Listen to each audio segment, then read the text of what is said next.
Hi friends, இப்போ நம்ம மகாநதி பார்க்க போகிற மகாநதியில் நம்ம யமுனா ஒரு பக்கம் கத்த ஆரம்பிச்சிட்டாங்க.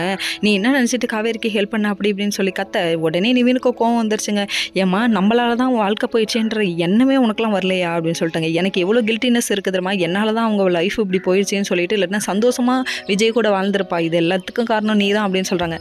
சரி என்ன சந்தேகப்படுற ஓகே, என்ன கொச்சப்படுத்துகிற ஓகே, ஆனால் உன் கூட பிறந்த அக்காவை கூட அசிங்கப்படுத்துவேன் அப்படின்னு சொல்லிட்டு ரொம்ப கேவலமாக பேசினாங்க. இதுக்கப்புறம் காவேரி கிட்ட ஏதாவது பேசினேன்னு தெரிஞ்சது இந்த வீட்லேயே உனக்கு இடம் கிடையாது, ஓகேவா, புரிஞ்சுதா அப்படின்னு சொல்லிட்டு சும்மா மண்டையில் உரைக்கிற மாதிரி சொன்னாங்க பாரு. சும்மா வேற லெவல் நீவின் நீங்கள் அப்படிங்கிற மாதிரி இருக்கு. உன்னால அப்பப்போ தலையில் தட்டினா தான் புத்தி வரும்.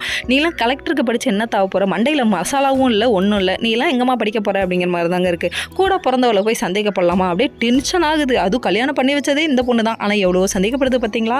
சரி இதெல்லாம் ஒரு பக்கம் இருக்க, நம்ம காவேரி ஒரு பக்கம் எப்படியாவது அப்பளத்தை கொண்டு போய் அங்கே வித்தரலாம்னு சொல்லிட்டு இவங்க எப்படியாவது போய் பர்மிஷன் கேட்கணும்னு சொல்லிட்டு நிற்கிறாங்க. ஆனால் எவ்வளோ கெஞ்சி கிடைக்கலங்க. சரி நான் அந்த சுகத்தோட இங்கே வர இவங்க வண்டியை போய் கேளு மாமீனா கிட்டன்னு சொல்ல சரின்னு ஸ்கூட்டியெல்லாம் கேட்டு வாங்கிட்டாங்க. வாங்கிட்டு வந்துட்டு இருக்க விஜய் கிட்ட ஃபோன் பண்ணுறாங்க. இதைத்தாயா எதிர்பார்க்குறோம், சீக்கிரம் பண்ணுங்க அப்படிங்கிற மாதிரி இவங்க பண்ணி பேசிகிட்டு இருக்காங்க. பேசிகிட்டு இருக்கும்போது ஒரு வழியாக கண்டுபிடிச்சிட்டேன் அப்படின்னு சொல்கிறாங்க. அவங்களோட தாய்மாமா வீட்டையும் கண்டுபிடிச்சிட்டாங்க, நடந்த சூழ்நிலையும் சொல்லிட்டாங்க. எப்படியாவது நான் வந்து வெண்ணிலாவை கூட்டு வந்துடுறேன்னு சொல்லிட்டாங்க. சீக்கிரம் கூட்டு போங்க, அந்த வெண்ணிலாங்கிற ரெக்க பிடிச்ச பறவை இங்கேருந்து வெளியே போனாதான் இவங்க சூப்பராக இருக்க முடியும் அப்படிங்கிற மாதிரி. இந்த ஜோடிப்புறா சேர்றது உங்கள் கையில் தான் இருக்குன்னு சொல்ல அதுக்கப்புறம் வீடியோ கால் பண்ணுன்னு சொல்கிறாங்க. உடனே டச்சப்லாம் பண்ணிட்டியாட்டுக்கு அப்படின்னு சொல்லிட்டு ஃபோன் அட்டன் பண்ணிட்டேன் அப்படின்னு சொல்லிட்டு இருக்காங்க.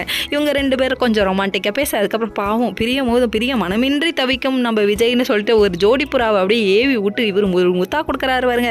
அங்கேயே எல்லாம் சேர்த்தாச்சு, அந்த அளவுக்கு ஆயிடுச்சு. இவங்களோட ரொமான்டிக்கும் இவங்களோட ஃபீலிங்ஸும் வேற லெவலில் இருக்குதுடா. ரியல் லைஃப் பேருக்கு கூட இப்படி அமையாதுடா சாமி அப்படிங்கிற மாதிரி ஆயிடுச்சு. சரி ஊருங்க என்ன பல்லாண்டு வாழ்கன்னு ஒரு ஆசீர்வாதத்தை போட்டாச்சு. Okay friends, next